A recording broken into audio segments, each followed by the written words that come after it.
Oil prices are increasing as a consequence of the military operations against Iran launched by the United States and Israel. Governments around the world are already rolling out responses, releasing oil reserves, taxing oil companies, subsidizing consumers, pushing new production, and accelerating green energy. With the exception of the last two, every one of those solutions, as currently presented, are for the most part not even beginning to address the problem as it actually exists, and might actually manage to make things worse.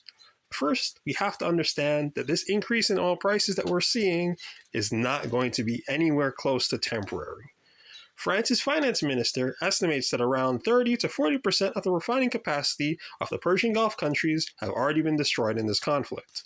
The lack of oil being exported through the Strait of Hormuz means that oil is filling up in storage facilities to sit there or be destroyed by Iranian attacks. Oil isn't mined for either. You can't just stop digging for it. It flows, which means that when storage capacity is no longer sufficient, oil wells need to be capped to stop them flowing, a process that cannot easily be undone. Not to mention, Ukraine's attacks on Russian oil facilities is taking around 40% of Russian oil exports off international markets. At the most basic level, oil prices are determined by one thing: the balance between demand and supply. If you want to improve the situation, you have to shift that balance. You have to reduce demand, decrease supply, or both to lower prices. As suggested before, the responses from governments are, for the most part, treating this like a short-term problem, or present solutions that should have already been in the works and won't help circumstances for a long time. So let's start with the use of strategic reserves and emptying them into the markets. At surface level, this might make some sense. You release oil into the market to increase supply and therefore bring prices down. But that's only true in the short term. Reserves will run out and don't solve the underlying imbalance. They just temporarily cover it up. That creates a second order problem, because while prices are being artificially suppressed, consumers don't reduce consumption as much as they would. The price signal that we use to identify shortage and surplus in our economy is being muted, which means the system does not respond in the way it should. Therefore, since this is a long-term problem, reserves will run out. Prices will end up rebounding to levels higher than they otherwise would have been had there been no release of reserves in the first place. If the realization that this is our inevitable future doesn't trigger that rebound happening even before the reserves start running out. Another option put forward are windfall taxes or excess profit taxes on oil companies. These are being framed as a way to redistribute unearned profits caused by the crisis, but functionally they would have a similar effect as price caps would. Price controls have a tendency to lead to shortages, a misallocation of resources, and even black markets, as those selling the price cap goods either stop producing the good or find a way to sell them. Now, this isn't always the case with price controls, depending on some mitigating factors. As stated before, oil production is not something that can easily be stopped, so oil can continue to be sold even into low profitability and a loss. During COVID, for example, there was a short moment in time in which US oil prices went negative, because paying people to take oil off the hands of those selling it was at that moment less costly than decreasing production. Throw in the fact that oil has different varieties and that require specialized infrastructure to process, and it is possible to trap oil producers in situations where they will just eat the lower profitability without decreasing production. Though the fact that the situation is due to be long-term might make things different. And when it comes to already processed gasoline, that can just go wherever the profits are highest. Then there are subsidies, in the form of cutting gas taxes and or making direct payments to citizens. The intention here is to protect consumers from rising prices, but what actually happens is quite the opposite. Prices tend towards a market clearing level, so if you get rid of a gas tax, with a good like this, the price is likely just to end up drifting to where they otherwise would have been if those gas taxes were still there. So the relief, to the extent that it comes at all, isn't great, and you still haven't really addressed the demand-supply balance. You've just increased profits for oil companies. A similar issue occurs with direct subsidies to people, but perhaps worse, because you are directly increasing people's ability to pay while the supply remains the same. So more money chases the same amount of fuel, and therefore prices rise. towards a level that might even leave consumers paying essentially the same amount as they would without the subsidy, except now you're dealing with even more inflation. Now moving on to increasing supply, that is different in that it actually addresses the problem directly. It's just that it's a long-term solution that doesn't really do much for the short and medium term. Developing new oil capacity takes time and requires large upfront investment, and itself is energy intensive, which would create additional demand pressure in the short term for energy. Never mind the fact that unless a country is actively restricting the export of oil, increasing one's own production of oil just puts a drop in the bucket of the international markets and doesn't really help you directly. Things are a little bit different for green energy, and in that I'm including nuclear energy, expansion. Expanding green energy is necessary and should have already been done at a much larger scale than we've seen, but again, this does not really present any short-term relief. Green energy infrastructure takes time and energy. One benefit here is that expanded electricity capacity will actually help to keep costs lower in the vast majority of cases, because unlike fossil fuels, electricity is not easily exportable to international markets. That being said, this still does not provide much relief in the short term. So if all these delay the problem, shift the costs, or act too slowly, what would some solutions that actually help people in the short, medium, and long term look like?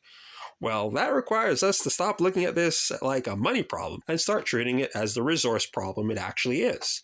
When we look at it just as a money and price problem, we end up with solutions that grab and throw around money. The issue is not that prices are too high. The issue is that there's a shortage in the supply of oil to the existing demand. Any supply solution requires projects carried out for the long term. What we need now are some demand-side resource solutions. That requires squeezing out some uses of oil and finding ways to substitute the use of oil for other ways to meet the same demand. One way to decrease oil consumption is the full return of COVID-era work-from-home policies. One way to substitute oil consumption is to provide free use of public transit. Both involve leveraging capacities that already exist, meaning that they can start fixing a problem essentially immediately. Work from home has already been done before, and public transit doesn't always operate in full capacity, so there's a lot of room to fill.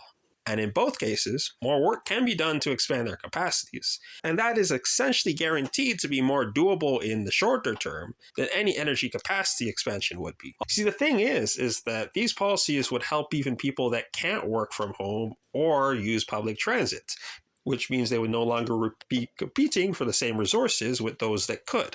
Taking cars off the road also means less traffic, so those that still have to drive will be more fuel efficient in doing so. But those actions alone are not enough, though they do provide some hints about how to do even more to help people. The instinct to give people more money to deal with economic hardships is directionally correct in most circumstances, but that does not necessarily solve anything when the problem is a resource shortage, and in fact can easily make things worse. The more money chasing after the same or less supply problem that applies to oil and its products also applies to everything else that uses oil and its products. Since other forms of energy are substitute goods to oil too, a shortage in oil leads to a spike in demand for other forms of energy as well, which then ripples into a spike in demand for what that substitute might substitute. The oil itself does not, and then so on and so on. Never mind the fact that the closure of the Strait of Hormuz and the bombing attacks that have occurred throughout the war have also affected the supply of liquid natural gas and fertilizer, which is definitely going to directly affect energy and food prices. So a key to delivering effective relief is recognizing that some goods and services are more constrained by energy supplies and other shortages than others. So the task is to direct people to less supply-constrained goods and services and away from the more supply-constrained goods and services. At minimum, this will make it easier to endure the higher prices. At best, they can replace that consumption. You can do this with tax breaks and tax credits, but the best way to approach this is through the delivery through in-kind means. The least radical form this could take is vouchers for low resource intensity goods and services. A more radical way would be direct provisioning at the point of use, or perhaps transportation efficiently by delivery. A discussion of that in more detail is worth its own video, especially in relation to proposals like municipally owned grocery stores. The benefits of directly targeting relief by managing things at the resource constraint level, instead of just throwing around money, also applies to the best way to handle remaining strategic reserves of oil. Instead of releasing it broadly into the market, they could be targeted, specifically towards the industries that are expanding energy capacity in the long term. That way, it is being used to expand supply, instead of being burned away for temporary relief that only serves to suppress market signals that would otherwise direct more reasonable action. Ideally, this oil would flow into government-directed firms to avoid private profiteering in the midst of this crisis, but delivering it to private actors is a tolerable solution too. Even though the presented solutions involve attempts to mitigate it, there remains a concern that runs through all of this. Inflation. Every bit of spending creates inflationary pressure because more money is chasing after the same or less goods. This needs to be paid for with taxes. Not in the way that a household pays for things. Sovereign governments, unlike households, can create money and also need to run deficits so that the rest of society can run a surplus. Taxes are needed to remove just enough money from circulation at the right places that ensure that productivity growth isn't being outpaced to levels that would create uncomfortable amounts of inflation, which is very easy to do in a huge supply crunch situation like we are currently facing. This leads to a counterintuitive conclusion. Alongside the policies I mentioned before, gas taxes shouldn't be cut. They should actually be increased.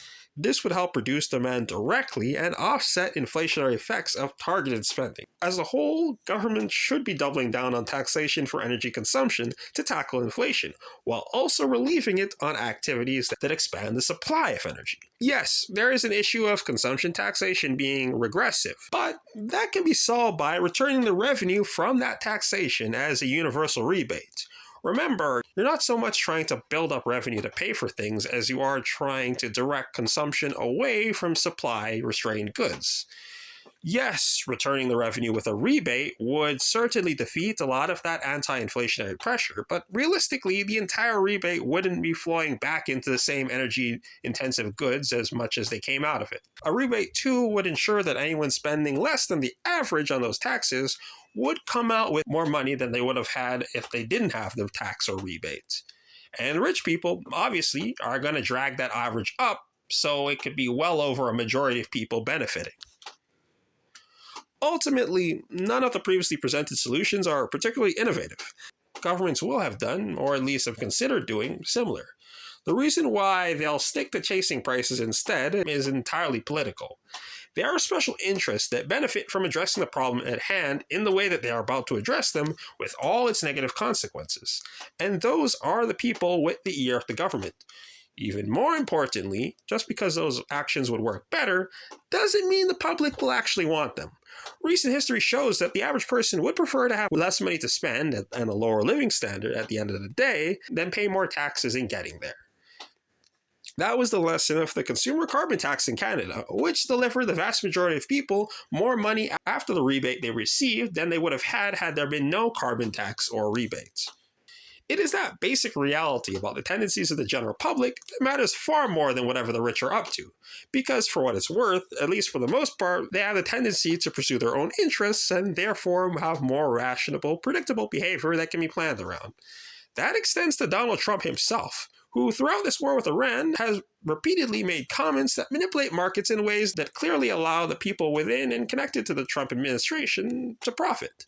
That alone is more explicable than the behavior of the public that voted to make him president, and also those who chose to make the guy who replaced him in 2020 someone who couldn't be bothered to put the man who attempted a coup of the United States government in jail, which between those groups represents the overwhelming majority of Americans.